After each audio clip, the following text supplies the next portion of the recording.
क्या होता है, इसे कैसे खोलते हैं, चैनल कैसे खोलते हैं, वीडियो कैसे खोलते हैं। ये तो हमारे लिए बच्चों वाला काम होना चाहिए ना। ये तो मतलब ये कोई डिजिटल मार्केटिंग के लिए कोई टेक्निक तो नहीं है ना, ये कोई चीज़ सीखने वाली भी नहीं है।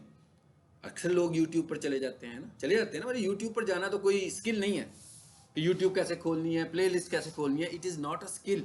ये कोई स्किल नहीं है भाई, ये तो सबको आता है करना। ये तो उन्हें भी आता है जो कुछ कंप्यूटर ना भी किया उन्होंने, तो उनको भी आता है कि यूट्यूब चैनल पे कैसे जाते हैं। ठीक है।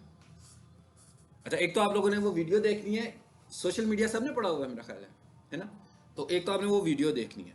एक चीज़ ध्यान में रखिएगा कि सोशल मीडिया यूं करके एकदम ग्रो नहीं होता। जैसे अभी हम लोग एसईओ पढ़ रहे हैं ना, तो एसईओ का भी एक टाइम पीरियड है, लेकिन सोशल मीडिया के ग्रो होने का टाइम पीरियड इससे ज़्यादा है। एसईओ तो मैं कहता हूँ भाई 4 से 6 महीने, क्योंकि ये देखें एसईओ में और सोशल मीडिया में जो सबसे बड़ा फर्क है ना, वो ये है कि ग्रो होने की बैकग्राउंड क्या है। वेबसाइट के ग्रो होने का बैकग्राउंड है कीवर्ड्स, लेकिन सोशल मीडिया के ग्रो होने का बैकग्राउंड कीवर्ड्स बिल्कुल नहीं है। वहां पर तो कोई कीवर्ड नाम की चीज़ ही नहीं है। सो वहां पर ऑडियंस है, वहां पर इंगेजमेंट है, वहां पर ये चीज़ें हैं। वहां पर ये है कि आप लोगों के इंटरेस्ट के लिए कितना अच्छा काम करते हो। सो जितना अच्छा काम आप लोगों के इंटरेस्ट के लिए करोगे, इसका मतलब है कि आपके ग्रो होने के चांसेस उतने ज़्यादा बढ़ेंगे। आप जितने लोगों को इंगेज करोगे उतने बढ़ेंगे। आपने 10 मिनट की पूरी वीडियो सुननी है, फिर अगली क्लास में मुझसे आगे बेशक डिस्कस भी कीजिएगा। उसमें मैंने सब स्ट्रेटेजीज बताई हैं, और मैंने उसमें एक आर्टिकल भी लिखा हुआ है। ग्रुप में एक आर्टिकल भी भेजा है चैनल पर कि हाउ टेक्स्ट फॉर्मेट में, मतलब एक बी लॉग है, एक वी लॉग है। वी लॉग समझते हो ना क्या होता है? टेक्स्ट की शक्ल में जो लिखा होता है। और वी लॉग जो होता है वो वीडियो की शक्ल में होता है। वी लॉग को भी पढ़िएगा, फिर मेरे वी लॉग को सुनिएगा। ठीक है। फिर आपको समझ में आ जाएगी कि कैसे ग्रो करना है। उसमें जो चीज़ें मिस हुई हैं टाइम की वजह से, उनमें से एक चीज़ थे रिव्यूज़। यूट्यूब के ऊपर, फेसबुक के ऊपर रिव्यूज़, कि जितने लोगों से आप रिव्यूज़ ले सकते हो मैक्सिमम लें। एक थी स्टोरी और एक थी रील्स। ये चीज़ें उसमें मैंने डिस्कस नहीं की हैं, और ये चीज़ें भी बहुत ज़्यादा रोल प्ले करती हैं आपके पेज के ग्रो होने का। अब मिसाल के तौर पर मैं एक ग्रो पेज बना लेता हूँ और पेज पे कंटेंट लगाई जाता हूँ, धड़ाधड़ लगाई जा रहा हूँ। आपके पेज पे कोई लाइक ही नहीं है ना। इसका मतलब है आपके पेज का कोई फैन नहीं है। तो जब आपके पेज का कोई फैन नहीं है, तो याद रखें ये गूगल की तरह इसको इंप्रेशन नहीं मिलते, इसको यूट्यूब की तरह भी इंप्रेशन नहीं मिलेंगे, इसको टिकटॉक की तरह भी इंप्रेशन नहीं मिलने। आप सब जानते हैं कि फेसबुक पे इंप्रेशन बहुत स्लो आते हैं। ऑर्गेनिक इंप्रेशन बहुत स्पीड से नहीं आते, फौरी तौर पर बहुत स्लो आते हैं। जब आपका पेज ग्रो कर जाता है फिर स्पीड से आते हैं, क्योंकि आपके ऊपर तो कोई फॉलोअरशिप ही नहीं है, अभी तक फैन ही कोई नहीं है आपका। तो आप सबसे पहले तो ये करेंगे, आप सबका फेसबुक अकाउंट तो है, आप सबकी फेसबुक अकाउंट के ऊपर फ्रेंड लिस्ट भी है। किसी के 100 फ्रेंड्स होंगे, किसी के 500 होंगे, किसी के 5000 होंगे। मैक्सिमम 5000 फ्रेंड लिस्ट हो सकती है आपकी। तो सबसे पहले जब आप पेज बनाएं, तो सबसे पहले जो आपकी फ्रेंड लिस्ट है, सबसे पहले आप उसको इनवाइट करें कि भाई मेरे पेज को लाइक करो।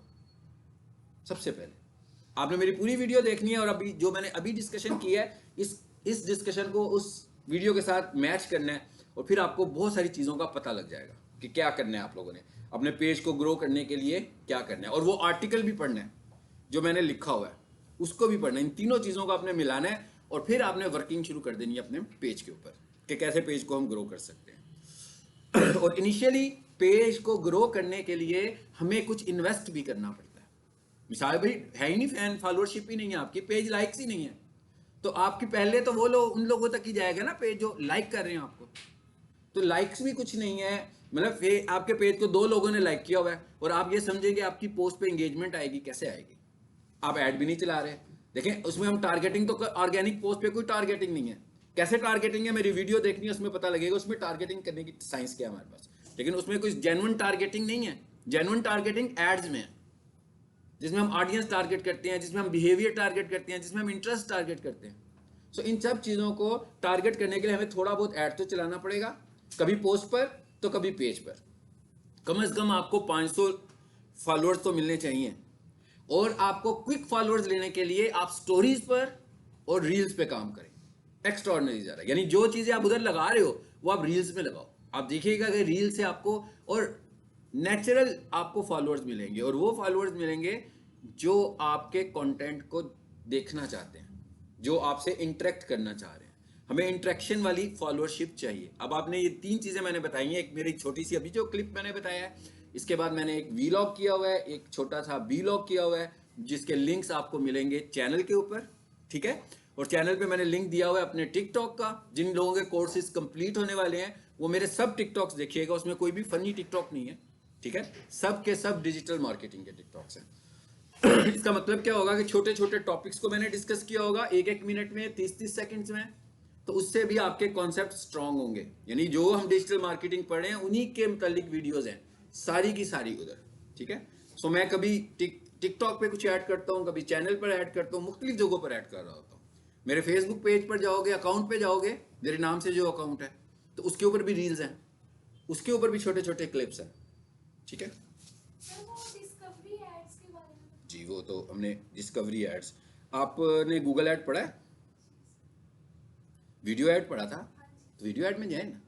डिस्कवरी ऐड तो सिंपली वैसे ही है जैसे आपने वीडियो ऐड बनाया, बस डिस्कवरी ऐड का ऑप्शन आ रहा होता है ना, उस पर क्लिक करें और डिस्कवरी ऐड बनना शुरू हो जाएगा। वही चीज आएगी, वही चीजें आपसे पूछेगा, ऐड की सारी चीजें। आपने सर्च ऐड नहीं बनाना डिस्कवरी के लिए, आपने वीडियो ऐड भी नहीं बनाना डिस्कवरी के लिए, आपने डिस्कवरी ऐड ही बनाना है। उसके अंदर एक ऑप्शन और आ रही है आखिर में, डिस्कवरी ऐड की, आपने वो वाला ऐड बनाना है, ठीक है। मैं समझ रहा था ये मुझसे 282 के स्टूडेंट ने सवाल किया, क्योंकि उन्होंने पढ़ा नहीं हुआ, आपने तो पढ़ा हुआ ना। तो उसके अंदर ऑप्शन आ गया डिस्कवरी ऐड की, आप उस पर क्लिक करो और उसके बाद उसने वही चीजें आपसे पूछनी शुरू कर दी हैं जो ऐड के लिए पूछ रहा होता है। और डिस्कवरी ऐड होता क्या है, डिस्कवर कर रहा होता है वो जो आपको यूट्यूब के ऊपर राइट साइड पे नजर आ रहे होते हैं, डिस्कवरी एड्स वो भी होते हैं, और जो ऊपर नजर आ रहे होते हैं वो भी डिस्कवरी ऐड की कैटेगरी में आते हैं। चलो जी, अब हम वापस आ जाते हैं अपने टॉपिक के ऊपर।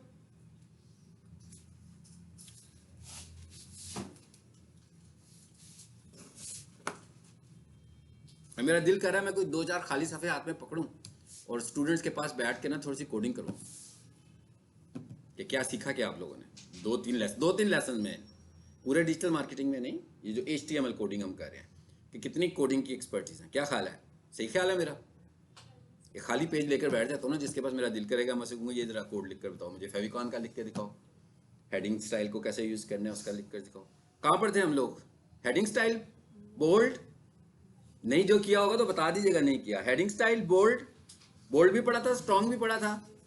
स्ट्रॉन्ग और बोल्ड, स्ट्रॉन्ग और बोल्ड किसको किया था?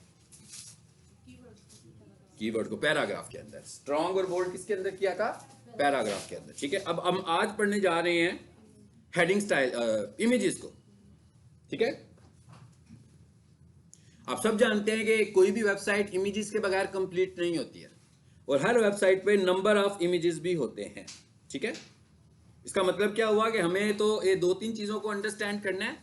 नंबर 1, पहले तो हमने ये अंडरस्टैंड करना है कि इमेज के टैग का सिंटेक्स क्या होता है, इसकी प्रॉपर्टीज क्या होती हैं, इसे कैसे लगाते हैं।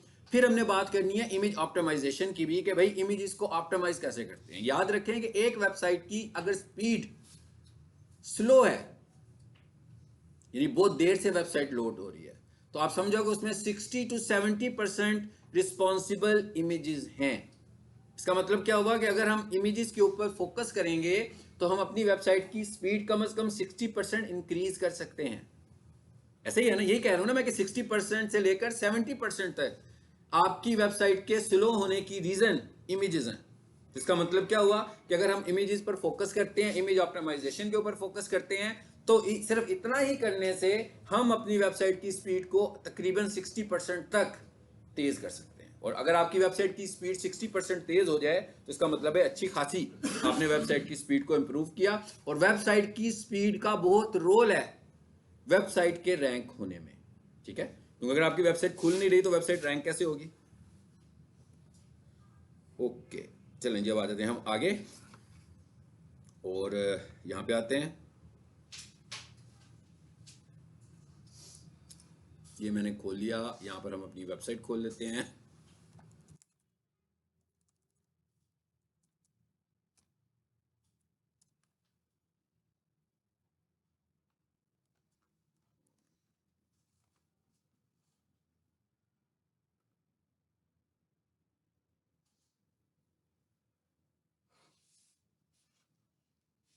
इस वेबसाइट को देखते हैं पहले। तो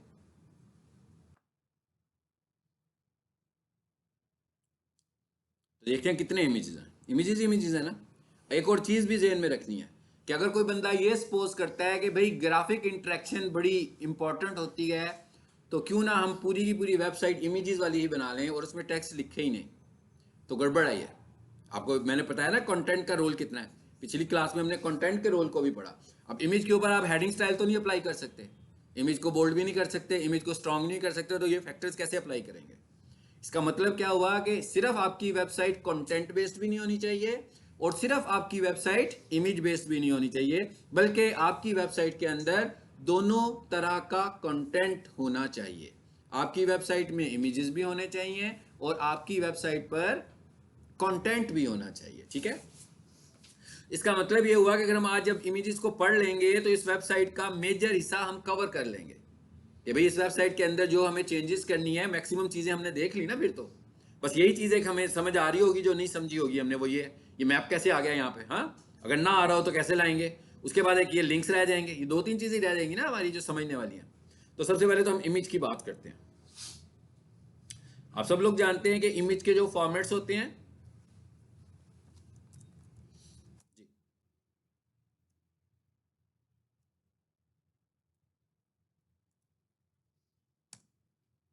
कौन कौन से फॉर्मेट्स होते हैं इमेज के? जेपीजी, इसको जेपैग भी कह देते हैं हम लोग, है ना। फिर पीएनजी, और भी हैं, जिफ, टिफ और बहुत सारे हैं, लेकिन ऑनलाइन के लिए हम ज्यादा इन दो को इस्तेमाल कर रहे होते हैं, यानी कि जेपीजी को। और इसके अलावा एक और इमेज फॉर्मेट है, उसको हम बोलते हैं third generation image format, and that is .webp, ठीक है। ये एक लेटेस्ट इमेज फॉर्मेट है। अब हम ये देख रहे हैं कि जो वेबसाइट पर इमेजेस आ रहे हैं ये आ कैसे रहे हैं, क्योंकि जब मेरे पास ये वेबसाइट आएगी तो मैंने आपको कहा कि भाई 60% तो इसी ने स्पीड को मैनेज करना है। तो इसका मतलब क्या हुआ कि मैं बहुत अर्ली स्टेजेस पर इमेजेस को टारगेट करूंगा कि भाई इमेजेस को मैं ठीक कर लूं ताकि उसकी स्पीड तो बेहतर हो पहले। तो इस वेबसाइट पे काफ़ी सारे इमेजेस हैं। अब हमें ये समझना है कि इमेज को फाइंड करने के लिए हमें टैग का पता होना चाहिए कि इमेजेस के लिए कौन सा टैग इस्तेमाल होता है। कौन सा टैग इस्तेमाल होता है? IMG, ठीक है। इमेजेस के लिए कौन सा टैग इस्तेमाल होता है जी? IMG। और इसकी ऑप्शंस किसको बोलते हैं? टैग के अंदर ऑप्शंस किसे बोलते हैं? एट्रीब्यूट्स को, ठीक है। सो इसकी ऑप्शंस क्या हैं? पहला एट्रीब्यूट है इसका SRC। SRC का क्या मतलब होता है? लिंक में भी कुछ था ना, रेफरेंस देने के लिए, क्या था बोला? लिंक में भी रेफर करने के लिए हम क्या यूज करते थे? इमेज को एड्रेस कैसे करते थे? कौन से एट्रीब्यूट से एड्रेस करते थे? लिंक। लिंक क्या है भाई, पता है लिंक का कि नहीं पता? लिंक कौन सा टैग है? क्या करते थे लिंक से? बस अब ज़हन में रखिएगा, मैंने अब आइंदा से अपने बैग में सफ़े रखने हैं और जो पढ़ रहे हैं ना मैंने सफ़ा लेकर चले जाना है। क्या पढ़ा भैया आज तक, बताओ जरा मुझे, ठीक है। कागज़ के ऊपर आपको एक्सप्रेस करना पड़ेगा क्या किया आपने। जी, क्या लगा रहे थे लिंक से? पता है सबको, ऐसी डर रहे हो यार। फेविकॉन, हाँ, जो ही मैं कह रहा, सबको पता है, ऐसी डर क्यों रहे हैं। फेविकॉन लगाते थे ना लिंक के साथ। तो फेविकॉन में जब आप इमेज लगाते थे तो उसके लिए कौन सा एट्रीब्यूट था? इमेज के लिए इमेज बताते थे फेविकॉन में कि नहीं बताते थे? बताते थे। किस एट्रीब्यूट से? href से। किस एट्रीब्यूट से बताते थे? href से। इमेज हम किस एट्रीब्यूट से बताते थे? href से। यहां पर हम इमेज किस एट्रीब्यूट से बताएंगे? SRC से। SRC का मतलब है सोर्स। SRC का मतलब है सोर्स, ठीक है। सो एक तो ये एट्रीब्यूट हो गया इसका। अब आपको पता लग गया कि ये बड़ा बुनियादी एट्रीब्यूट है। अगर हम इसको यूज ही नहीं करेंगे तो भाई इमेज कहां से आएगा? इमेज लाने के लिए SRC यूज करना पड़ेगा। ये मैंने डबल कोटेशंस लगा दिए। इन डबल कोटेशंस में क्या आएगा? File name. कौन सी फाइल का नाम? इमेज की फाइल का नाम, ठीक है। तो लाजमी बात है, नाम अकेला तो नहीं होगा, नेम विद एक्सटेंशन। अगर इमेज PNG होगा तो abc.png होगा, अगर इमेज JPG होगा तो abc.jpg होगा, यानी जो भी इमेज का फॉर्मेट होगा। अच्छा, इसके बाद इसका जो दूसरा एट्रीब्यूट है, जो इंपॉर्टेंट एट्रीब्यूट है, जो SEO बेस्ड एट्रीब्यूट है, that is alt. Alt stands for alternate, ठीक है, alt stands for alternate. Alternate का क्या मतलब हुआ कि भाई अगर इमेज नजर नहीं आएगा, अगर मैं इसको यूं कहूं, अल्टरनेट का तो मतलब यही है ना, मतलब जैसे एक टीचर अल्टरनेट हो डिजिटल मार्केटिंग का, तो भाई मैं नहीं होऊंगा तो वो पढ़ाना शुरू कर देगा, तो अल्टरनेट का तो मतलब यही है। सो यहां पर आल्ट का मतलब क्या होगा कि भाई इमेज नजर नहीं आ रहा तो क्या है, यहां पर भी कोई टेक्स्ट आ जाएगा। अच्छा, अभी हम सिंटेक्स पढ़ रहे हैं, अभी हम इसको एसईओ के पॉइंट से भी डिस्कस करते हैं। उसके बाद एक और एट्रीब्यूट आ गया टाइटल, इक्वल्स टू, यहां पर भी डबल कोट्स में मैसेज आ जाएगा। टाइटल का क्या मतलब है? टाइटल का मतलब यह है कि जैसे अभी मैं यहां पर क्रॉस पे माउस रखता हूं, तो क्या लिखा हुआ आ गया? क्लोज, यानी कि ये टेक्स्ट कैसे आ रहा है? माउस ओवर टेक्स्ट आ रहा है। सो जो टाइटल है वो माउस ओवर टेक्स्ट होगा इमेज का। ये तो अभी मैंने आपको सिर्फ सिंपली इसका सिंटेक्स बता दिया कि एक इमेज का सिंटेक्स क्या होता है। क्या होता है? आईएमजी, आईएमजी तो इसका रिजर्व वर्ड है इमेज लगाने के लिए। एसआरसी, यहां पर अपनी फाइल बताएंगे। आल्ट, अल्टरनेट टेक्स्ट बताएंगे। टाइटल, टाइटल टेक्स्ट बताएंगे, और इसको क्लोज कर देंगे, बात खत्म हो गई। सिंगुलर टैग होता है, भाई एक इमेज लगा दिया तो एक ही लगेगा ना, ऐसा तो नहीं होगा कि लगते ही जाए बार बार ऑटोमेटिक, तो सिंगुलर टैग है ना, पेयर टैग की जरूरत नहीं है इसको, मतलब ये पेयर टैग नहीं है। जैसे हेडिंग स्टाइल पेयर टैग था, ये पेयर टैग नहीं है। एक दफा इमेज लगाओगे तो एक ही इमेज लगेगा, ऐसा नहीं होगा कि इमेज पूरे पेज के ऊपर रिपीट होने शुरू हो जाएंगे। अच्छा, अब जरा आ जाते हैं नोटपैड प्लस में।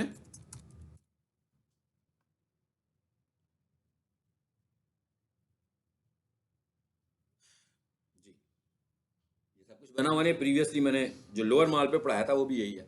आप लोगों की क्लास और लोअर माल की एक क्लास बिल्कुल इक्वल लेवल पर चल रही है दोनों की। तो इसका मतलब क्या हुआ कि दोनों की प्लेलिस्ट में मेरे यही लेक्चर, जो मैं आपको आज लेक्चर दे रहा हूँ, ये पहले से ही लोअर माल की प्लेलिस्ट में पढ़ा होगा, जो मैं आज पढ़ाने लगा हूँ आपको, ठीक है जी। आईएमजी, अब आपको समझ में आ गया इसका सारा सिंटेक्स। एसआरसी, अब हम ऑप्टिमाइजेशन के पॉइंट से कुछ चीजों को डिस्कस करने वाले हैं, ठीक है। सबसे पहले क्या आ गया? फाइल का नाम, जो कि मैंने शुरू में भी आपको बताया था कि भाई फाइल का नाम को ऑप्टिमाइजेशन का फैक्टर क्या है कि आपका जो फाइल का नाम है वो कीवर्ड होना चाहिए, तभी रैंक होगा। जैसे प्रोफेशनल किचन इक्विपमेंट लिखते हैं तो एकदम सबको नीचे करके ऊपर आ जाता है ना, वो एक वेबसाइट खास ऊपर आ जाती है कि हमने गूगल के ज्यादा से ज्यादा स्टैंडर्ड्स, हिडन स्टैंडर्ड्स भी, और जो सामने नजर आने वाले स्टैंडर्ड्स हैं जो एक आम बंदा लगा रहा होगा वो भी, और जो एक्सपर्ट लोग लगा रहे होंगे वो भी, हमने एक वेबसाइट पर अप्लाई कर दिए हैं तो वो टॉप पर आना शुरू हो गई है। तो एक फैक्टर क्या है कि आपकी फाइल का नाम कीवर्ड पे हो, अनटिल कि गूगल ना कह रहा हो कि इस फाइल का ये नाम होना चाहिए। अगर गूगल कहेगा इस फाइल का ये नाम होना चाहिए फिर तो चेंज कर देंगे ना नाम, फिर तो वही रखेंगे जो गूगल कहता है। अदरवाइज हम अपनी मर्जी से अगर नाम रख रहे होंगे तो हमने अपने कीवर्ड्स को नामों में एडजस्ट करना है। तो कीवर्ड्स तो बहुत सारे होंगे, मतलब हमारी प्रोडक्ट्स, हमारी सर्विसेज, यही है ना कीवर्ड्स हमारे। तो सबसे पहले हमने नाम ये रख लिया। दूसरा क्या तरीका है, दूसरा फैक्टर क्या है, यानी कि पहला होगा नाम कीवर्ड बेस्ड हो। नंबर 2, आपकी फाइल के नाम में स्पेस ना हो। देख रहे हैं आप, कैपिटल लेटर्स में भी नहीं नाम लिखा हुआ, स्मॉल लेटर्स में लिखा हुआ है, और कैपिटलाइज भी नहीं किया हुआ, ऑल स्मॉल लिखने, और स्पेसेस नहीं होनी चाहिए। सिर्फ कहां पर?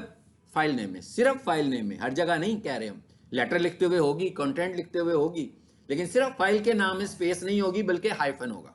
आप देख रहे हैं ना, हाइफन ही लगा हुआ है। सो मैंने यहां पर इमेज यूज किया professional kitchen equipment dot PNG. इसका मतलब क्या होगा कि ये इमेज पड़ा होगा मेरे पास, कहीं सेव कर लिया हुआ मैंने पहले से ही। उसके बाद आगे क्या चीज आ गई है? Alt, alt stand for alternate.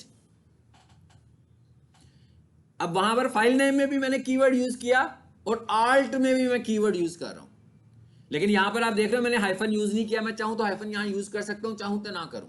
Professional kitchen equipment pizza oven. Alt की लेंथ कितनी होती है? मतलब कोई ना कोई लेंथ तो होगी कि भाई कितना बड़ा अल्टरनेट लिखा जा सकता है। आल्ट की जो लेंथ होती है वो बिटवीन 120 टू 140 कैरेक्टर्स होती है, यानी कि आप अल्टरनेट कितना दे सकते हो? 120 से लेकर 140 कैरेक्टर्स तक। अब आल्ट की इंपॉर्टेंस क्या है जरा ये समझ लेते हैं। अगर हम जनरली आल्ट को देखें ना HTML के पॉइंट ऑफ व्यू से, ठीक है ना, HTML हमारा पॉइंट नहीं है, सबसे पहली बात है ये ज़हन में रखिएगा। हमारा पॉइंट है एसईओ। हम HTML को सीख भी इसी ले रहे हैं, मतलब हम HTML को HTML के लिए नहीं सीख रहे, हम HTML को SEO को अप्लाई करने के लिए सीख रहे हैं। बेसिकली HTML को सीखने का तो मतलब है ना कि वेब डिजाइन। सो हम HTML को वेब डिजाइन के लिए नहीं सीख रहे, हम HTML को SEO करने के लिए सीख रहे हैं। सो एज ए HTML हम इसका देखें पर्पस क्या है, तो नाम से ही अंदाजा हो रहा है अल्टरनेट। फॉर एग्जाम्पल एक वेबसाइट कोई बंदा खोलता है, वेबसाइट लोड नहीं हो रही, शायद इंटरनेट स्लो है, शायद वेबसाइट स्लो है, तो वो सम टाइम ऐसा होता है कि उसके इमेजेस लोड नहीं होते, होता है ना ऐसे, फिर एक छोटा सा आइकॉन आ जाता है उनकी जगह पर।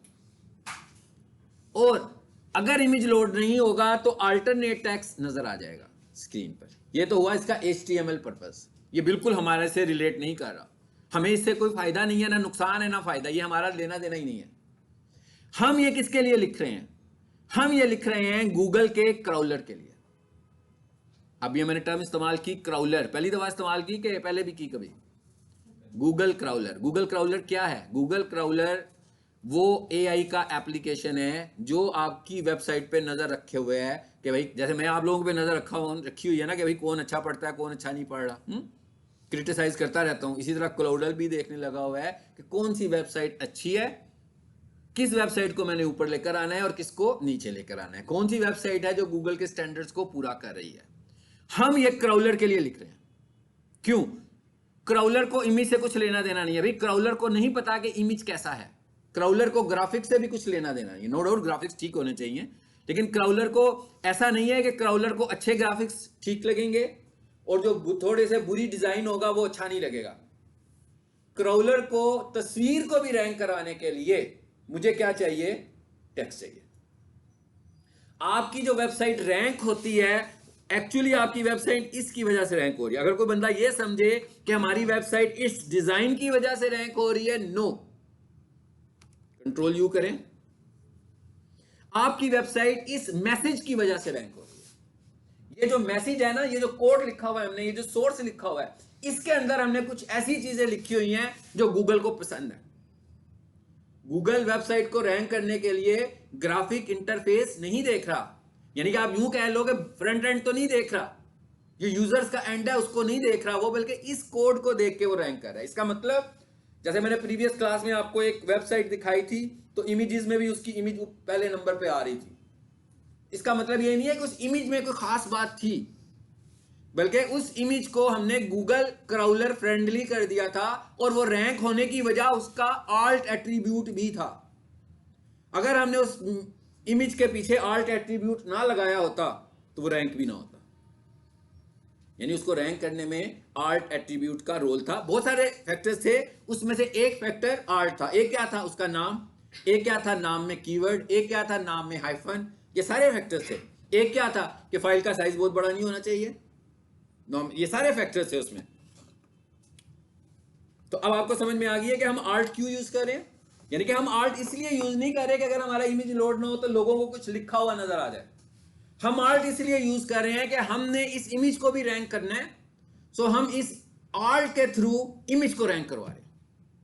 इस आल्ट मैसेज के, अब मैं गूगल के पास कोई वेबसाइट लेकर जाऊं और उस वेबसाइट पर 50 तस्वीरें हो तो उसके एनालिसिस में, उसके ऑडिट में वो सबसे पहले मुझे ये कहेगा कि भाई आपके पास 50 तस्वीरें हैं विदाउट आल्ट।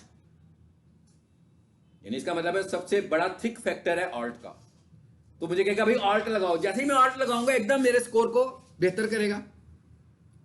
लेकिन वो ये नहीं कहेगा कि आपके फाइल के नाम में हाइफन नहीं है। वो आपको ये भी नहीं कहेगा कि आपका फाइल नेम कीवर्ड पे नहीं है। ये हमें खुद से ट्रिक्स लगानी, यही तो वजह है जिसकी वजह से हम टॉप पे आएंगे। बाकी सब वो फैक्टर्स अप्लाई करेंगे ना जो वो मोटे मोटे रिकमेंड कर रहा होगा, लेकिन हम उसकी डेप्थ में जाएंगे और एक्स्ट्रा फैक्टर्स भी उस पर अप्लाई कर देंगे जो कि दूसरे लोग अप्लाई नहीं कर रहे होंगे। ठीक है, आप अक्सर देखते हो ना वेबसाइट से कोई इमेजेस सेव करो तो अजीबोगरीब नाम ही होते हैं। कभी भी ऐसा नाम नहीं होता, प्रोडक्ट फ्रेंडली नेम कम होते हैं, अजीब नाम होते हैं। कभी 001 हो जाएगा या कोई कोड्स के साथ नाम बने होंगे। इसलिए कि डेवलपर को बिल्कुल सेंस नहीं है एसईओ की ना। डेवलपर एसईओ को जानता ही नहीं है। डेवलपर जानता है सिर्फ डिजाइन को। मेरे पास जो वेबसाइट्स आती हैं, मैं डेवलपर को मैसेज देकर उस वेबसाइट की स्पीड इंप्रूव करवाता हूं। यानी डेवलपर वेबसाइट बनाते हुए ये भी नहीं देखता कि मेरी वेबसाइट की स्पीड ज्यादा है, कम है, बहुत ज्यादा है। हालांकि सबसे पहले डेवलपर को जब वेबसाइट कंप्लीट करे तो स्पीड एनालिसिस करने चाहिए, इसलिए कि जो क्लाइंट है उसने आपकी वेबसाइट को पहले क्रॉल करना है। तो इसका तरीका क्या होता है? इसका तरीका यही होता है कि भाई गूगल पर जाकर बहुत सारे टूल्स हैं जो आपकी वेबसाइट के स्पीड एनालिसिस, क्लाइंट्स को नहीं पता होता इन बातों का। ऑनलाइन इतने सारे टूल्स हैं जिनसे आप अपनी वेबसाइट की स्पीड चेक करते हो। देखिए, मैं एसईओ करके वेबसाइट की स्पीड टेक्निकल तरीके से तो बढ़ा सकता हूं, डिजाइन करके नहीं बढ़ा सकता। मतलब मैं कुछ डिजाइन नहीं कर रहा, मैं तो टेक्निकल तरीके से कर रहा हूं। मुझे लग रहा है कि मैंने अभी आपको शुरू में क्या कहा कि एक वेबसाइट की स्पीड में मेजर रोल इमेजेस का है। इसका मतलब क्या हुआ कि अगर आपने इमेज ऑप्टिमाइज कर लिया तो आपने 60 to 70% अपनी वेबसाइट की स्पीड मैनेज कर ली। अब ये काम अगर डेवलपर नहीं करेगा तो मैं ही कराऊंगा। अभी और भी बहुत सारे फैक्टर्स आएंगे जो आगे आएंगे, जिनको मैं साथ साथ आपसे डिस्कस करूंगा कि भाई वेबसाइट की स्पीड स्लो होने के फैक्टर्स क्या हैं। इसका सिंपल सा तरीका है, ऑनलाइन गूगल पर जाओ, वहां पर लिखो online website speed check. 3-4 websites आएंगी, तीनों में जाकर कोई ना कोई वेबसाइट लिख के एंटर कर लो। वेबसाइट लिखो, उसका रिजल्ट आ जाएगा, फ्री टूल है, ठीक है, मतलब पैसे नहीं लगेंगे इसके, कोई आपको बाय करने की जरूरत नहीं है इसको, बल्कि ये फ्री एनालिसिस 1-2 करके दे देगा आपको। जितने आपने एनालिसिस करने हैं उतने एनालिसिस फ्री में हो जाएंगे। मैं जो यूज करता हूं वो जीटी मैट्रिक्स यूज करता हूं। आप जब ये मेरी कीवर्ड लिखोगे तो दूसरे तीसरे नंबर पर आपको जीटी मैट्रिक्स भी नजर आएगा, और भी नजर आ रहा है। आप सब में देखो, एक में देखने की बजाय एक से ज्यादा टूल्स में देखो। फाइन, चलो जी, ये बता दिया हमने। उसके बाद क्या कहता है? टाइटल। अब वो कहता है भाई अब देखे मैं जगह ढूंढ रहा हूं कि मैं कहां कहां जाऊं तो मैं गूगल की टीसी कर लूं। टीसी कर रहे हैं ना हम लोग गूगल की, कि भाई गूगल हमें पसंद कर ले, किसी और की बजाय हमें वेट दे ज्यादा। तो मैंने कहा भाई एक टाइटल का ऑप्शन भी तो होता है माउस ओवर का, कि तस्वीर के ऊपर माउस रखो तो कुछ लिखा हुआ आ सकता है। तो मैं कहता हूं भाई यूं करता हूं, मैं टाइटल के ऊपर जाकर भी कीवर्ड डाल देता हूं।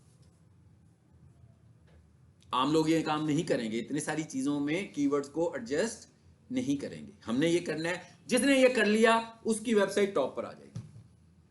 और अगर आपने और आपके कंपटीटर दोनों ने ये काम किया हुआ है तो फिर गूगल खुद फाइंड करेगा कि किसके अंदर डेफिशिएंसी है, उसको नीचे करेगा, और जो उन दोनों में कंपैरेटिवली अच्छी होगी उसको। अब अगली चीज क्या आ गई? इमेज का साइज। भाई इमेज का साइज कितना होना चाहिए? ठीक है, अभी मेरे पास एक वेबसाइट है, आज मैंने उसका भी साइज मैनेज किया। ये वाली वेबसाइट है, अभी खुली होगी यहां पे कहीं, ये खुली है ना। ये इस इमेज का जो साइज आ रहा था वो आ रहा था 1 पॉइंट समथिंग MB। तो इमेज इसके, ये तो लोगो है, लोगो का साइज तो बहुत छोटा होना चाहिए। भाई लोगो किसी ने देखना तो है नहीं आपका, लोगो के तौर पर ही नजर आ रहा है। लोगो हमेशा छोटा ही नजर आता है, किसी ने यूज जूम बड़ा कर करके तो नहीं देखना इसका लोगो कैसा नजर आ रहा है। ना ही लोगों को किसी ने देखना है वेबसाइट के ऊपर। गूगल पसंद करता है 100 किलोबाइट्स के इमेजेस को। यानी जब मैं डिजाइन करवाऊंगा तो मैं डिजाइनर से कहूंगा भाई इमेज बड़े नहीं बनाने, इमेजेस छोटे छोटे बनाओ, ठीक है। अब इसका साइज आ रहा था 1 पॉइंट समथिंग, या शायद 1.8 था या 2 MB था। अब मैं इसको कन्वर्ट किया 100 किलोबाइट्स पे। अब कितना रिड्यूस हुआ? MBs के 1000 से लेकर आया हूं, यानी 98% रिड्यूस हो गया अबाउट। तो जब मैंने वेबसाइट को 98% एक इमेज को रिड्यूस किया तो वेबसाइट की स्पीड पे कितना इफेक्ट पड़ा होगा? एकदम। अभी एक इमेज को हमने चेंज किया, अभी सबको नहीं किया, अभी हमने सिर्फ एक इमेज को किया। और जो लोग ये कहें कि भाई ये क्या हो गया, ये तो तुम इसकी रेजोल्यूशन तो देखो कितनी बुरी आ रही है, तो वो यूं बड़ा कर करके देखोगे ये देखो खराब हो गया। नहीं, किसी ने देखना आपका इमेज। मैं क्या, आपने किसी ने आपका इमेज नहीं देखना, उसको अपना कंटेंट चाहिए। वो जो कीवर्ड लिख के आपको ढूंढ के यहां तक पहुंच रहा है उसको तो वो चीज चाहिए। उसने आपकी इस तरह की चीजों को नोट नहीं करना, ये आप गूगल को नोट करवाएं कि भाई गूगल फ्रेंडली हो रहे हैं काम सारे के साथ। आ जाए वापस।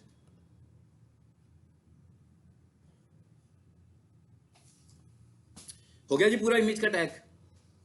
इमेज लगाने के लिए इमेज की जरूरत है, घर में प्रैक्टिस करनी है तो कोई ना कोई तस्वीर होनी चाहिए आपके पास। भाई इंटरनेट तस्वीरों से भरा पड़ा है प्रैक्टिस करने के लिए।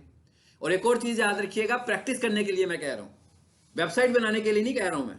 आपने वेबसाइट ना तो किसी के कंटेंट से बनानी है ना किसी के इमेज से बनानी है। आपको अपनी वेबसाइट के लिए सारा कंटेंट फ्रेश लेना है।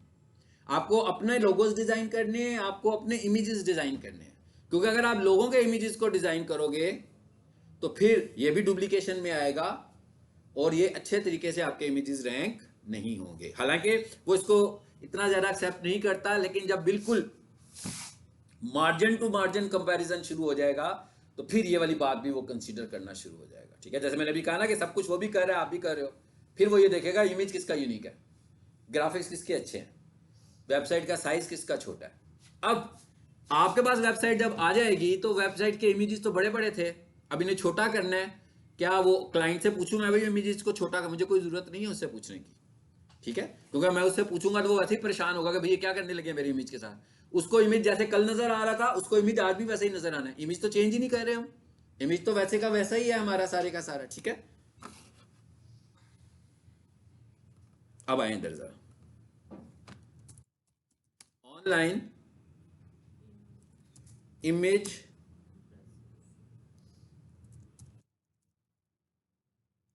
देखें क्या लिखा हुआ है, कितने सारे ऑप्शन आ रहे हैं। कहते हैं online image compressor to 25 kilobytes, to 50 kilobytes, to 200 kilobytes, 200 kilobytes. भाई आपको कितना करना है, ये सारे उसने गूगल ने सजेशन दे दिए ना मुझे, मैं जिस पे क्लिक करूंगा कोई ना कोई टूल मेरे सामने आ जाएगा, कोई चीज परचेज करने की जरूरत नहीं है, फ्री टूल्स हैं हमारे पास ऑनलाइन, उधर से हम कर लें। अगर आपके पास कोई डिजाइनर है आप उसे कहेंगे भाई ये मुझे इतना चाहिए, इसका साइज, जैसे आप एडमिशन फॉर्म फिल करते हो भाई, तस्वीर अपलोड करते हो ना उस पर जाके अपनी, नहीं लेता ना कई लोगों से तस्वीर, कहता भाई तस्वीर बहुत बड़ी है, तो फिर क्या करते हो, छोटी करते हो, इमेज को रिड्यूस करते हो। भाई इमेज अगर 2 MB का होगा तो वो कह रहा होगा मुझे तो चाहिए 300 किलोबाइट्स की फाइल, या मुझे चाहिए 100 किलोबाइट्स की फाइल, तो आपको रिड्यूस तो करानी पड़ेगी, फिर आप उसे रिड्यूस करते हो, उसका साइज भी छोटा करते हो, उसकी रेजोल्यूशन भी कम करते हो। तो मैंने लिखा जी मुझे चाहिए इसको करना है 100 किलोबाइट्स। आगे कितने सारे tools, compressor JPG to 100 kilobytes आ रहा है, ऊपर वाला भी 100 किलोबाइट्स है।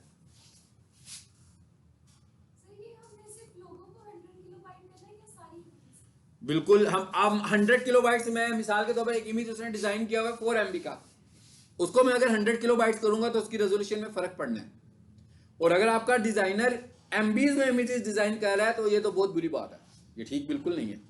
आपकी वेबसाइट के इमेजेस किलोबाइट्स में ही होने चाहिए, इमेजेस MBs में नहीं होने चाहिए, क्योंकि इसका तो मतलब है कि आपने वेबसाइट पे बहुत लोड डाला हुआ है, ठीक है। सो हमें ये देखना है कि, क्योंकि जो छोटा इमेज एक अलग बात है और एक बड़ा इमेज एक और बात है। ये मेरे मोबाइल पे कोई बंदा वेबसाइट खोल रहा है, भाई एक तस्वीर इधर तक आ रही है नजर, इधर से इधर तक आ रही है, इसका मतलब क्या हुआ, इसकी रेजोल्यूशन तो कुछ बेहतर नजर आनी चाहिए ना। लोगों तो इधर नजर आ रहे हैं, इतने से पार्ट में सिर्फ नजर आ रहा है, उसको तो किसी ने नहीं देखना, लेकिन जो इतने हिस्से में तस्वीर एक नजर आ रही है, जो मोबाइल के हाफ स्क्रीन पे नजर आ रही है, वो तो कुछ बेहतर हालत में होना चाहिए। सो हमें ये देखते हैं, और गूगल वैसे रिकमेंड करता है कि 100 to 2 किलोबाइट्स, यानी 100 वाली को भी पसंद करता है और 200 किलोबाइट्स तक, इससे बड़ी ना ही हो तो अच्छी बात है। और ये हम उस सूरत में कर रहे हैं जब हमारे पास बड़ी बड़ी फाइलें हैं। ये देखें अपलोड पे गया मैं, यहां पर लोगो होगा मेरा ख्याल है, मैंने सुबह ये काम किया तो वो यहीं पे पड़ा होगा। ये देखें कितना हो गया, 18 किलोबाइट्स, ये 18 किलोबाइट्स हो गया जो मैंने अभी आपको दिखाया। नीचे आए जरा, ये न्यू है, ये ओल्ड है, इस पे माउस रखें, कितना है जी 1.29 MBs, यानी कि 1000+ किलोबाइट्स, 1000 से ज्यादा किलोबाइट्स थे, और जब हमने उसे कन्वर्ट किया तो वो कितना हो गया, 18 किलोबाइट्स हो गया। अच्छा खासा फर्क पड़ गया। अब ये साइंस हमें यूज करनी है ना, ये ऑप्टिमाइजर्स का काम है कि कहां पर कितना छोटा करना पड़ना है, कि भाई विजिबिलिटी भी खराब ना हो, कुछ चीजें विजिबल होने वाली है ना। जैसे पीक सोल्यूशन वालों का अपना एडमिशन बैनर है, अब उसकी ग्राफिक थोड़ी बहुत बेहतर होनी चाहिए, उसकी ग्राफिक्स बुरे नहीं होने चाहिए, ठीक है। कि अभी मैंने किलोबाइट्स कन्वर्टर यूज किया, एक सिर्फ और सिर्फ इमेज कंप्रेसर होगा, जो किलोबाइट्स का नहीं होगा वो खुद से मैनेज कर देगा। मेरा ख्याल है शायद पिछली क्लास में मैंने कराया भी था आपसे, सिर्फ ऑनलाइन इमेज कंप्रेसर बस, तो वो जेपीजी को कंप्रेस करेगा, पीएनजी को कंप्रेस करेगा, हो सकता है 30% कर दे, हो सकता है 40% कर दे। यहां तो मैं नंबर बता के कर रहा हूं ना कि मुझे इस साइज के इमेजेस चाहिए, ठीक है।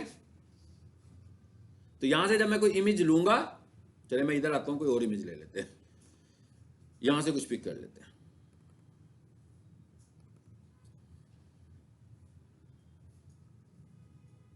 ये इमेजेस हैं, ठीक है, जिसको पिक कर लो। ये लिखा हुआ है कंप्रेस, ये ऑप्शंस आ रही है किस साइज में करना है, ये उसने कंप्रेशन शुरू कर दिया, और अगर आपके पास कोई डिजाइनर बैठा हुआ है, आप ये काम डिजाइनर से कह के भी करवा सकते हैं कि भाई आप उसकी रेजोल्यूशन को मैनेज भी कर रहे हो।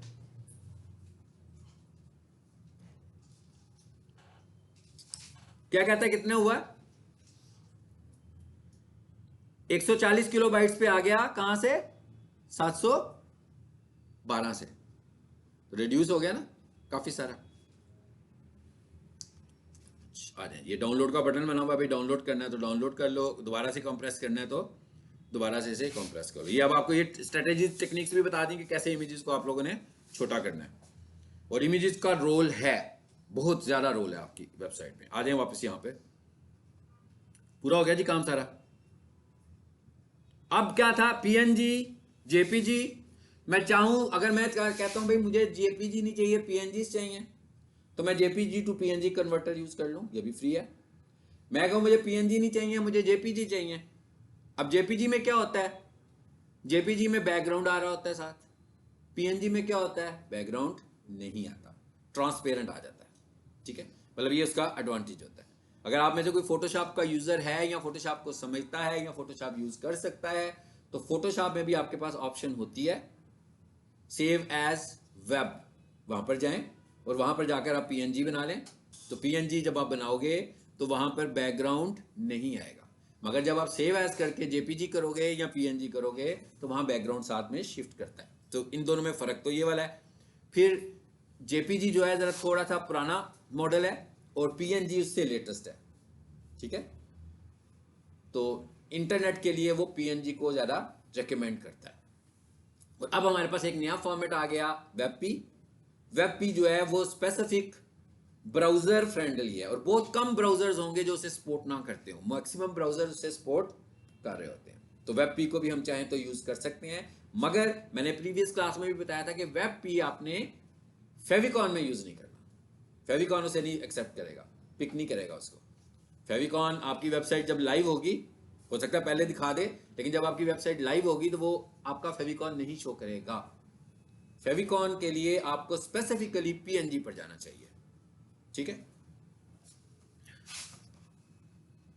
अब फेविकॉन वेबपी कन्वर्टर्स भी है हमारे पास। अगर आपके पास पीएनजी है तो पीएनजी टू वेबपी कन्वर्टर, अगर आपके पास जेपीजी है तो जेपीजी टू वेबपी कन्वर्टर्स। ठीक है, सो अब हम कोई भी कन्वर्जेंस कर सकते हैं, और हमारा असल टारगेट क्या है? इमेजेस को रिड्यूस करना।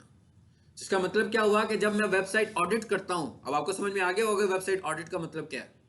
कि जब कोई बंदा मुझे अपनी वेबसाइट देगा कि भाई ये लो, ये वेबसाइट को रैंक करना है आपने, तो मुझे सबसे पहले, कोई गाड़ी बंदा ठीक करवाने जाता है तो वो जो मैकेनिक होता है सबसे पहले क्या करता है? उसकी गाड़ी का ऑडिट ही करता है ना। देखता है भाई कौन कौन सा काम होने वाला है और कौन कौन सा काम इसका भी ठीक चल रहा है। तो ये इट इज कॉल्ड ऑडिट। सो हमारे पास जब कोई वेबसाइट आती है तो सबसे पहले हम उसका ऑडिट करते हैं कि भाई इसमें कौन सा ऑडिट करना है। मैं डिजाइन का ऑडिट नहीं करूंगा, मैं उसके लेआउट का ऑडिट नहीं करूंगा, बेशक मुझे इन चीजों को देखना है, लेकिन उसके डिजाइन को मैंने चेंज नहीं करना। मैंने नहीं उसे कहना कि भैया आपने 2 सेक्शंस बना दिए तो एक होना चाहिए था। ये तो डिजाइन है, ये मॉडल तो उन्होंने खुद से डिसाइड किया हुआ है। मैंने ये देखना है कि क्या गूगल फ्रेंडली है कि नहीं है। गूगल कहां कहां उसको पकड़ रहा है कि भाई ये चीज ठीक नहीं है, जैसे मैंने अभी बताया कि इमेजेस में पकड़ रहा है। ये चीजें मुझे चेक करनी है। ये वेबसाइट ऑडिट होगा और मैं कोशिश करूंगा कि सबसे पहले ऐसी चीजें ठीक करूं जिससे उसकी स्पीड जरा जल्दी से बेहतर हो, फिर एक एक करके मैं चीजों को ठीक करूंगा। चलें जी, इस फाइल को जरा चलाकर देख लेते हैं। आपकी लोकेशन पे इसको सेव करते हैं, जहां पर मैं आपकी फाइलें सेव करता हूं।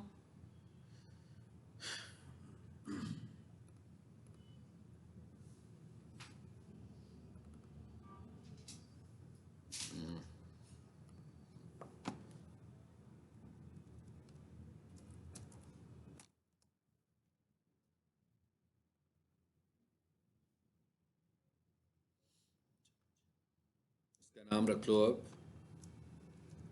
ऑल इन वन कर ले। इसमें काफी सारे टैग आ गए ना।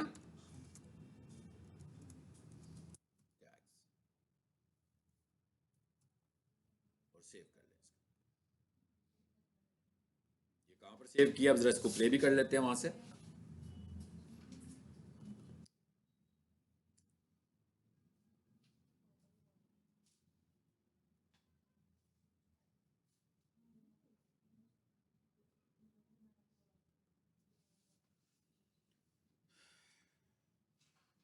नहीं आया इमेज, देखिए जरा स्क्रीन पे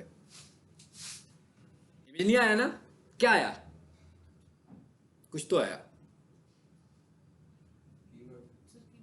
आल्ट आ गया, ठीक है ना। यही कहा था ना मैंने कि जब उसे इमेज नहीं मिलेगा तो क्या दिखाएगा, ये आपको नजर नहीं आएगा। अगर इमेज आ जाता तो ये नहीं था मिलना आपको, ये आपको सिर्फ उस सूरत में नजर आएगा जब इमेज नहीं डिस्प्ले होगा किसी वजह से। माउस रखें इसके ऊपर जरा, टाइटल तो अभी भी आ रहा है, टाइटल अभी भी आ रहा है क्योंकि है तो इमेज ही ना। अब आपको समझ में भी आ रहा होगा इमेज क्यों नहीं आया भाई, जिस लोकेशन पर मैंने इसे सेव किया है तो मैंने क्या सेव किया है, HTML। इमेज तो है ही नहीं यहां पर, इमेज नहीं है ना यहां पर। तो एक काम करते हैं, क्या नाम है जी इमेज का, ये ले मैं इस नाम को सेव करता हूं, सिर्फ इस नाम को। मैं वहां से इमेज नहीं ला रहा ताकि आप भी प्रैक्टिस कर लें कि आपने कहां से लाना है इमेज। तो मैं कहता हूं प्रोफेशनल किचन, मुझे इस तरह की कोई तस्वीरें चाहिए, ओनली पीएनजी है ना वो। इतनी सारी तस्वीरें आ गई हैं। चलो मैं कहता हूं भाई मुझे चाहिए लोगो टाइप, मैंने आगे लोगो भी लिख दिया, बहुत सारे आ गए, बहुत सारे आ गए। चलिए ये ले लेते हैं।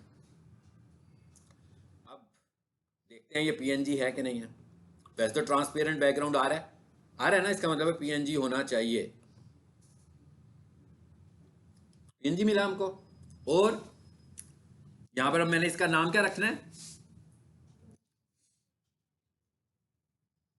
अब आप इसका नाम पढ़े पहले से क्या आ रहा है। हालांकि इसने नाम डैशिस के साथ ही रखा हुआ है, मगर उसके बावजूद इसने अपने ब्रांड को इसमें शामिल नहीं किया। मगर एक चीज आपको ज़हन में रखनी है कि मैं प्रोफेशनल किचन इक्विपमेंट लिखूं और मैं लोगो के ऊपर आर्ट एट्रीब्यूट यूज कर दूं तो रैंक क्या होगा, मेरा लोगो होगा। तो लोगो से मेरी सेल तो नहीं आएगी ना। सो मैं जब इसका नाम रखूंगा तो मैं इसके नाम के साथ लोगो भी लगाऊंगा ताकि गूगल इसको प्रायोरिटी पर ना करे, सेकेंडरी तौर पर इसको भी रैंक करे। लेकिन प्रायोरिटी के ऊपर मैं क्या करूंगा, जो मेरा मेन तस्वीर होगी उसके ऊपर कीवर्ड यूज करूंगा, लेकिन इसके आगे लिख दूंगा लोगो इमेज, ताकि गूगल को पता लग जाए कि ये मेरा लोगो है, मैं इसको रैंक नहीं करवाना चाह रहा। और जो मेरा असल कीवर्ड होगा लाइक दिस, अगर फॉर एग्जांपल ये लोगो है मेरा तो मैं इसके आगे क्या लगा दूंगा, साथ लोगो, ताकि वो इसको लोगो के साथ रैंक कराए। कोई बंदा लोगो ढूंढ रहा हो ना तो तब रैंक करवाए, वैसे इसको रैंक ना करवाए। अभी फिलहाल मैं प्रैक्टिस से करा रहा हूं इसलिए मैं इसको यूज नहीं कर रहा हूं। प्रोफेशनल किचन इक्विपमेंट यही नाम था जी वहां पर। और इसको कहां पे सेव करना है, मैंने उसी जगह पे ले जाते हैं।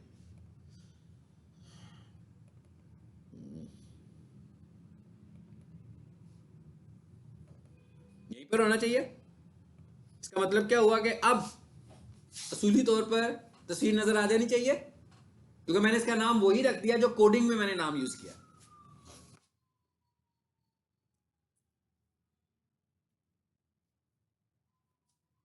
आ गया लोगो। अब आपको समझ में आ गई होगी कि देखें टेक्स्ट भी ऊपर आ रहा है, आर्ट नजर नहीं आएगा। अगर इमेज होगा तो आप कभी भी आर्ट नहीं देख सकते, आपने आर्ट देखना भी नहीं है, हमने आर्ट दिखाना भी नहीं है। हमने आर्ट किसके लिए मेंशन किया है, गूगल के क्राउलर के लिए कि भाई रैंक कर दो। अगर हम आर्ट एट्रीब्यूट छोड़ देंगे तो वो कहेगा भाई आर्ट मिसिंग, तो रैंक कैसे करूं, मुझे आपने आर्ट ही नहीं लगाया तो मैं कैसे रैंक करूंगा। सो ये इंपॉर्टेंस है आर्ट की, और ये इंपॉर्टेंस है इसकी टाइटल की। सो मैंने टाइटल में भी कीवर्ड यूज किया, मैंने आर्ट में भी कीवर्ड यूज किया, मैंने फाइल के नाम में भी कीवर्ड यूज किया। सो इतनी सारी जगहों पर कीवर्ड आ गया। अब आ जाते हैं आगे, इसी वेबसाइट को देखें जरा। ये तो अब सबको पता लग रहा होगा ना कि इसका फेविकॉन क्यों नहीं आ रहा। कौन बताएगा इसका फेविकॉन क्यों नहीं आ रहा। ये मैंने माउस रखा हुआ ऊपर, देखें फेविकॉन नजर नहीं आ रहा। ये देखें इसका नजर आ रहा है, इसका तो नजर आ रहा है ना, मगर इसका नजर नहीं आ रहा। हाँ वो इधर फेविकॉन इमेज है ही नहीं। हालांकि कोड में हमने फेविकॉन का कोड तो लिखा हुआ है, मगर फेविकॉन वाली तस्वीर नहीं है यहां पर, ठीक है। अच्छा कई लोग ये भी रेकमेंड कर रहे होते हैं कि भाई वो उस सर्वर पर तस्वीर पड़ी है तो उसका ऑनलाइन लिंक देकर तस्वीर ले लो, ऐसा ही है ना, ठीक है। ले ली तस्वीर, आ भी गई तस्वीर, ठीक है। अब क्या हुआ, महीने के बाद उसकी डोमेन एक्सपायर हो गई, क्या हुआ, आपको क्या नुकसान हुआ, आप भी साथ साथ गए ना, आपका इमेज भी चला गया। इसलिए अगर आपको किसी जगह से कोई इमेज लानी हो, कभी भी लिंक ना करें, उसे अपने पास सेव करके लगाएं। क्योंकि अगर आपने किसी दूसरी की जगह से कोई चीज डाटा पिक किया हुआ है तो वो तब तक ही नजर आएगा जब तक वो लाइव है। जैसे ही वो अनलाइव होगा, ठीक है, वो डाउन होगा तो आपकी चीजें भी डाउन हो जाएंगी उसके साथ। तो आपने जब किसी का कंटेंट यूज करना हो तो हमेशा कॉपी करके यूज करें, इस तरह प्रैक्टिस के लिए कह रहा हूं, ठीक है। आ जाए आगे। अब क्या रह क्या गया इसमें, मेरा ख्याल इस वेबसाइट में हमने मेजर चीजें कर ली। हाइपरलिंक रह गया। हाइपरलिंक क्या चीज है? ये लिंक है। आपको पता है कि एक वेबसाइट पर ये वाले लिंक्स बहुत सारे होते हैं, है ना, पता है ना इस बात का। तो मतलब एक वेबसाइट पर बहुत सारे लिंक्स होते हैं भाई। वो जो आपका मेन्यू होता है वो लिंक से भरा पड़ा होता है। जो आपका फुटर होता है वेबसाइट का, उधर भी लिंक्स ही लिंक्स होते हैं। उसके बाद बीच में भी लिंक्स होते हैं। सो अब हमें लिंक्स को भी फोकस करना है। हमें यह भी देखना है कि लिंक्स कितने होने चाहिए। हमें यह भी देखना है कि लिंक कैसे होने चाहिए। और हमें यह भी देखना है कि एक ही तरह के लिंक्स क्या रिपीट भी होने चाहिए कि रिपीट नहीं होने चाहिए। और हमें यह भी देखना है कि भाई पूरी वेबसाइट में लिंक्स हैं भी कि नहीं है। ऐसे तो नहीं है कि कोई बिल्कुल आइसोलेटेड पेज है, उसको कोई लिंक ही नहीं कर रहा है, ना आपका होम पेज उसको लिंक कर रहा है, ना वो वाला पेज आपके होम पेज को लिंक कर रहा है। तो इसका मतलब क्या हुआ, वो तो आइसोलेटेड है ना, अकेला है वो वाला पेज। तो ऐसे लिंक्स का क्या स्टेटस होता है, ठीक है। ये सब चीजें हैं जो इंपॉर्टेंट हैं एसईओ के पॉइंट ऑफ व्यू से। और एक वेबसाइट में गूगल रेकमेंड करता है अप्रोक्सीमेट 100 लिंक्स। मतलब इसका मतलब ये नहीं कि भाई 100 के 100 ही लगाने हैं, 100 से ज्यादा नहीं कर सकते या 100 से कम नहीं कर सकते। इसका मतलब है कि एवरेज वेबसाइट में वो 100 लिंक्स रेकमेंड करता है, जिसके अंदर आपके मेन्यूज भी शामिल होते हैं। मेन्यूज भी तो लिंक्स की शक्ल में ही है ना। लेकिन आपको इस चीज को मैनेज करना है अपनी वेबसाइट के कंटेंट के हिसाब से कि भाई मेरी वेबसाइट का कंटेंट कितना है, तो मैं उसी हिसाब से लिंक्स लगाऊंगा, ठीक है। अब आ जाते हैं इधर, ताकि हम देख लें कि हाइपर लिंक लगाने के लिए हमारे पास कौन सा टैग है। हम एक काम कर लेते हैं, जहां लिखा है ना प्रोफेशनल किचन इक्विपमेंट, इसी को मैं हाइपर लिंक कर देता हूं, ठीक है। यहां है ए स्टैंड्स फॉर एंकर, ठीक है जी। ए का जो टैग ANCHOR एंकर, ए का जो टैग है, ये जो हाइपर लिंक्स होते हैं ये सब क्या होते हैं, एंकर्स होते हैं। इन सबको हम एंकर बोलते हैं। ए स्पेस href इक्वल्स टू, सबको समझ में आ गया होगा इसका क्या मतलब है भाई। अब आप इसको किसके साथ लिंक करने जा रहे हो। मैं कहता हूँ भी मैं इसको लिंक करने जा रहा हूँ, फॉर एग्जांपल एक मिसाल के तौर पर हम बात कर लेते हैं कि भाई मैं इसको लिंक करूंगा, प्रोफेशनल किचन खोला हुआ है ना हमने यहाँ पर, चलो हम कहते हैं इसी के साथ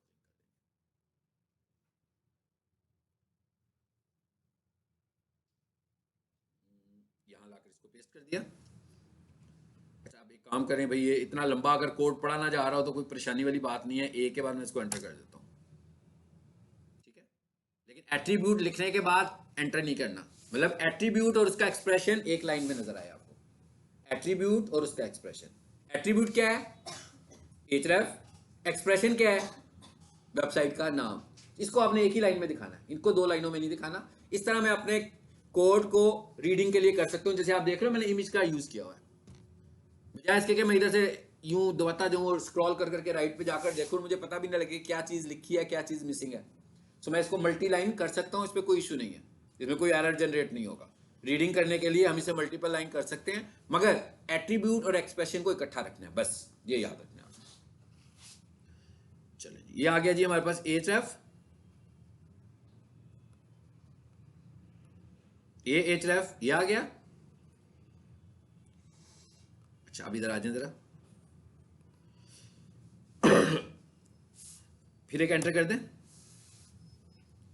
उसके बाद आपके जो हाइपर लिंक्स होते हैं उनके जो बिहेवियर्स होते हैं वो कैसे होते हैं। जब आप किसी हाइपर लिंक को खोलते हो तो कैसा बिहेवियर होता है, यानी कि आप लिंक पे क्लिक करो तो सम टाइम उसी पेज के ऊपर आपका लिंक खुल जाता है, और सम टाइम एक नई टैब में जाकर आपका लिंक खुलता है। ये दो बिहेवियर्स होते हैं ना, सम टाइम उसी पेज पर और सम टाइम नए पेज के ऊपर। ये जो दो बिहेवियर्स हैं इन्हें हम कैसे मेंशन करेंगे कि हम कौन सा बिहेवियर चाहते हैं अपने लिंक के टारगेट। अंडरस्कोर, ये जो कैरेक्टर होता है कीबोर्ड के ऊपर, ये जो सिंबल है इसे क्या बोलते हैं, अंडरस्कोर। और अगर डिजिटल मार्केटर घर जाकर ये सिंबल ही ढूंढता रहे ना तो फिर गलत बात है ना। मैं क्या डिजिटल मार्केटर इतने एडवांस होने चाहिए, कीबोर्ड के ऊपर सिंबल्स की पहचान होनी चाहिए भाई। हाँ ये भी हाइफन कौन सा होता है, डॉलर साइन कौन सा है, @ कौन सा है, ठीक है। ये सब चीज़ें आपको, क्योंकि आपको इंटेलेक्चुअल होना पड़ेगा। अगर आप डिजिटल मार्केटिंग सीख रहे हो और आप इंटेलेक्चुअल नहीं हो फिर गलत है। कुछ चीज़ें ऐसी हैं जो आपको लग सकता है कि आपकी वीक है, उनको आपको खुद से इंप्रूव करना है। क्योंकि अगर आपकी स्किल, आईटी स्किल वीक है, तो डिजिटल मार्केटिंग आपका कुछ नहीं बिगाड़ सकती, फिर आप कुछ कर नहीं पाएंगे, आप उस स्किल के बीच में कहीं अड़े रहेंगे, आगे नहीं बढ़ पाएंगे। ठीक है, इसको हम क्या बोलते हैं? अंडरस्कोर। इसे क्या बोलते हैं? हाइफन। तो ये है अंडरस्कोर। Underscore blank. ब्लैंक का क्या मतलब है? New page. और अंडरस्कोर पेरेंट। पेरेंट का क्या मतलब है? करंट पेज, यानी कि same page. By default behaviour, अगर मैं टारगेट यूज ही ना करूं तो होता है सेम पेज।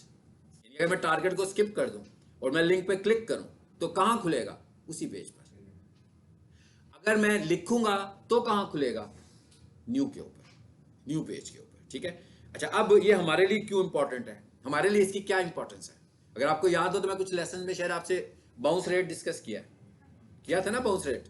अच्छा, अब मेरी वेबसाइट खुली और आते ही किसी बंदे ने हाइपर लिंक पे क्लिक कर दिया, क्या हुआ? शिफ्ट कर गया पेज से। बाउंस रेट स्लो था कि हाई था? बाउंस रेट तो बहुत बहुत हाई हो गया कि भाई आया और उसको लिंक अच्छा लगा, उसने क्लिक कर दिया, लेकिन जैसे ही मैंने उसको न्यू टैब दिया हुआ है तो उसने जब क्लिक किया तो वो पेज भी खुला रह गया और दूसरा पेज भी खुल गया। तो इसका मतलब है कि बाउंस रेट वैसे ही स्लो हो जाएगा। हालांकि वो उस पेज पे एंटरटेन भी नहीं कर रहा किसी चीज को, बंदा दूसरे पेज पे जा चुका है मगर पेज क्लोज नहीं हुआ, उसी पेज पर वो भी मौजूद है। ठीक है, तो इसका मतलब क्या हुआ कि हमें देखने हैं कि हाइपरलिंक्स कौन से लगाएं हमेशा? न्यू वाले। तो यहां पर हमें कर लेना चाहिए क्या? न्यू के लिए क्या यूज करें? ब्लैंक यूज करें। अच्छा, इसके अंदर भी हमारे पास वैसे तो आमतौर पर HTML के जो एट्रीब्यूट्स हैं वो ज्यादातर एक टैग के एट्रीब्यूट्स डिफरेंट हैं, लेकिन जो टाइटल का एट्रीब्यूट है वो जैसे इमेज में आप इस्तेमाल करते हो उसी तरह आप एंकर पे भी यूज कर सकते हो, यानी कि वो एट्रीब्यूट दोनों में यूज होता है। टाइटल एंकर में भी अवेलेबल है और टाइटल IMG में भी अवेलेबल है। टाइटल वही है जो IMG में इसका बिहेवियर है, सेम वही बिहेवियर है। टाइटल इक्वल्स टू, अब इसमें फर्क क्या होगा?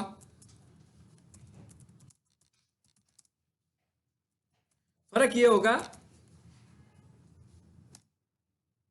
फर्क क्या होगा? फर्क ये होगा कि जब आप हाइपरलिंक के ऊपर माउस रखेंगे, जैसे ही आपका माउस हाइपरलिंक के ऊपर आएगा तो ये टाइटल नजर आ जाएगा। तो क्या हुआ? अब यहां पर भी हमने कीवर्ड कीवर्ड प्ले कर लिया ना, कीवर्ड के साथ हम यहां पर भी हमने ऑप्टिमाइजेशन कर ली जिसका ध्यान किसी और तरफ नहीं जा रहा। और ये सिर्फ वो कर पाएगा जो कोडिंग एक्सपर्ट है। मिसाल के तौर पर कोई बंदा वर्डप्रेस की वेबसाइट रन कर रहा है ना, तो वर्डप्रेस की वेबसाइट पे हाइपरलिंक कैसे लगेगा? जैसे वर्ड में लगता है, वर्ड में भी हाइपरलिंक लग जाता है। सिलेक्ट करते हो, बटन पे क्लिक करते हो, लिंक देते हो, लग गया। डिटेल्स में तो नहीं गए ना। तो ये जो एट्रीब्यूट्स हम डिस्कस कर रहे हैं ये सिर्फ वर्डप्रेस में भी जाकर वो बंदा अप्लाई कर लेगा जिसे कोडिंग आती होगी, लेकिन जिसे कोडिंग नहीं आती होगी उसको तो इसका पता ही नहीं होगा कि भाई, वो समझेगा कि बस लग गया। ये टाइटल इतने सारे एट्रीब्यूट्स ना उसे इमेज के वहां पे नजर आने हैं और ना उसे एंकर्स के नजर आने हैं। और बहुत सारे थीम्स ऐसे हैं जिसमें वो टाइटल का एट्रीब्यूट लगाने ही नहीं देगा, यानी उस वेबसाइट में टाइटल का एट्रीब्यूट नहीं लगाने देगा। मसलन ये वेबसाइट पर है, जरा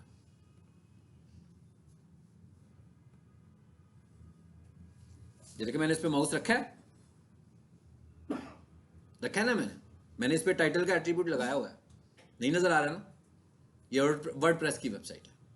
मैं क्या, ये वर्डप्रेस की वेबसाइट है, इसका मतलब क्या हुआ कि वो जो थीम इस वक्त यूज हो रहा है उस थीम में वो टाइटल नहीं लगाने दे रहा। हालांकि ये टाइटल मैंने कोडिंग में लगाया है लेकिन वो थीम इसको अलाउ नहीं कर रहा। तो ये कुछ बग्स हैं जो मैं कहता होता हूं कि वर्डप्रेस में होते हैं।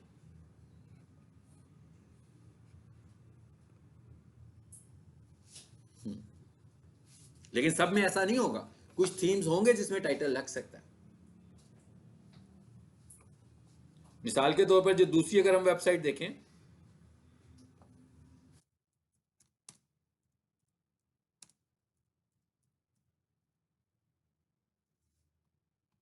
ये भी वर्डप्रेस की वेबसाइट है।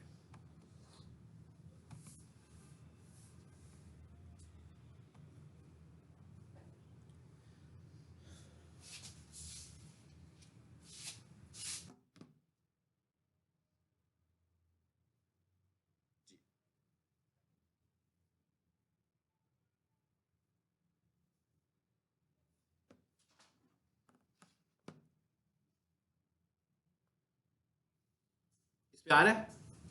अब ये भी वर्डप्रेस की वेबसाइट है, इसमें लगा लिया, इसमें शो भी हो रहा है, उसमें शो नहीं हो रहा, दूसरी वर्डप्रेस की वेबसाइट में शो नहीं हो रहा, इस वर्डप्रेस की वेबसाइट में शो होने लगा।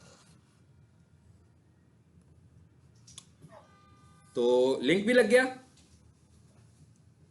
अब हाइपर लिंक जो है ये भी पेयर टैग है, हाइपर लिंक भी पेयर टैग है। इसका मतलब क्या होगा, अगर मैं इसे क्लोज नहीं करूंगा तो इसके बाद वाला जितना भी पेज होगा सारे का सारा ही हाइपर लिंक बन जाएगा। चलिए इसको सेव करें, यहां पर फाइल चल रही है मेरा ख्याल है कि हाँ,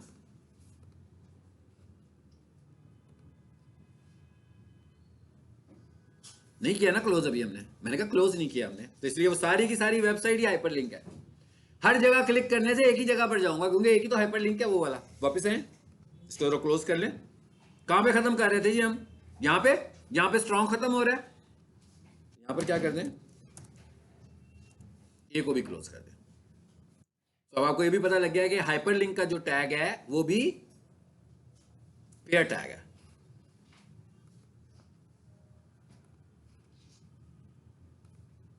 ठीक हो गया सब, चेक करें ऊपर वाला है कि नहीं है, वो भी नहीं रहा, वो भी नहीं रहा। आ जाए जरा वापस, इसमें क्यों नहीं रहा, कहां से शुरू किया था जी हमने, ए स्पेस यहां से,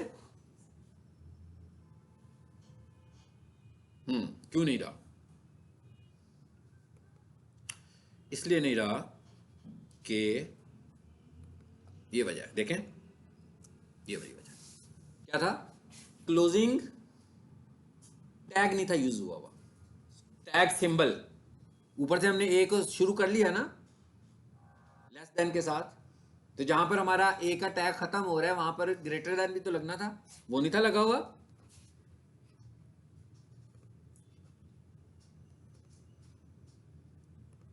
अब ठीक हो गया। अब इस पर माउस रखें, ये भी टाइटल की तरह बिहेव करना चाहिए, कर रहे, इसके ऊपर भी कीवर्ड आ गया आपका।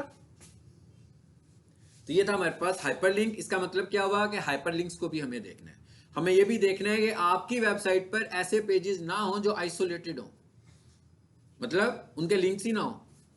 आपको अब आपकी इंटरनल लिंकिंग भी, एक इंटरनल लिंकिंग है एक एक्सटर्नल लिंकिंग है। इंटरनल लिंकिंग का क्या मतलब है कि आप अपनी वेबसाइट के अंदर ही नेविगेट कर रहे हैं। एक्सटर्नल लिंकिंग का क्या मतलब है कि आप दूसरी साइट से अपनी वेबसाइट पे नेविगेट कर रहे हैं और अपनी वेबसाइट से दूसरी साइट्स पर आप जा रहे हैं। जैसे मिसाल के तौर पर मैं इस बटन को लेकर जा रहा हूं तो ये एक्सटर्नल लिंक है अभी, अगर मैं इसी को अपने सर्विसेज के पेज पर ले जाऊं तो इंटरनल लिंक है, अगर सर्विसेज के पेज पर लिंक बनाऊं और वो लैंडिंग पेज पर ले आए तो इंटरनल लिंक है। लेकिन अगर मैं सर्विसेज के पेज से अपने इंस्टाग्राम पर ले जाऊं तो वो एक्सटर्नल लिंक है। अगर मेरे यूट्यूब वीडियो के अंदर मेरी वेबसाइट का लिंक लगा होगा और वो वेबसाइट के थ्रू कोई यूट्यूब के थ्रू कोई बंदा हमारी वेबसाइट पर आएगा तो इसका मतलब है कि एक्सटर्नल लिंक है। हमें इन दोनों तरह के लिंक्स को फोकस करना है, हमें इंटरनल एंगेजमेंट भी शो करनी है लिंकिंग के थ्रू, हमें एक्सटर्नल एंगेजमेंट भी शो करनी है, और एक्सटर्नल लिंक्स हमें बेनिफिट भी देंगे। क्या बेनिफिट देंगे भाई, यूट्यूब की तो एक बहुत हाई फाई अथॉरिटी है, तो उधर से जो लिंक यहाँ आ रहा होगा तो अथॉरिटी मिलेगी ना हमारी वेबसाइट को। लिंक्डइन से जो बंदा क्लिक करके हमारी वेबसाइट पर आ रहा होगा तो अथॉरिटी मिलेगी।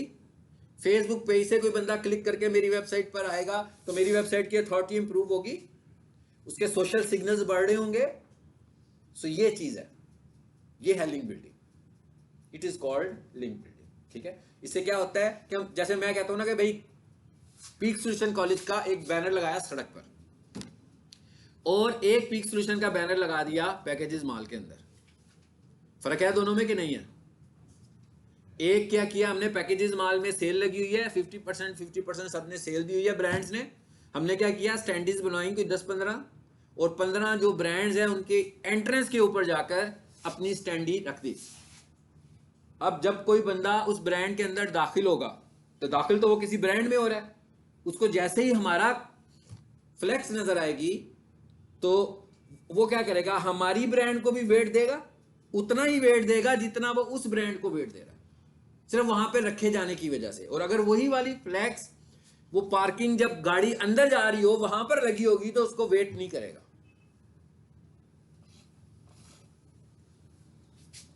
चलें जी, यहीं पर ही हम इसको वाइंड अप करते हैं।